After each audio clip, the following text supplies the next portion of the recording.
Hello friends, good morning, welcome to my channel. चला तर मी आज माझं छोटंसं टेरेस गार्डन हे आवरायला काढलेलं आहे. कारण की भरपूर दिवसापासून मी हे साफ केलं नव्हतं. वेळच भेटत नव्हता. आज वेळ भेटला, सुट्टी आहे तर म्हणलं साफ करूया, कारण की हे कुंड्यांच्या मागे ना भरपूर पालापाचोळा साठला होता. तर म्हणून मी आवरायला काढलं. हे बघा माझं छोटंसं लिंबाचं झाड. त्याला लिंब बघितलेत किती आलेत, 5-6 लिंब आहेत. साईज पण बऱ्यापैकी मोठी झालं. हे लिंबू ना साधं नॉर्मल लिंबू नाही, इडलिंबू आहे जे मोठं आहे. हे बघा चिकू यायला पण सुरुवात झालेली आहे. डाळिंब पण आलेलं आहे. कालच मी 2 डाळिंब तोडले, पण मी विसरले, व्हिडिओ नाही काढला.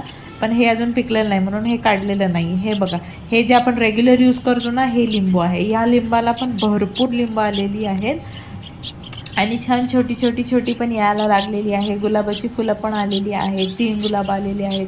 किती मस्त आहेत. चला तर फ्रेंड्स, नेक्स्ट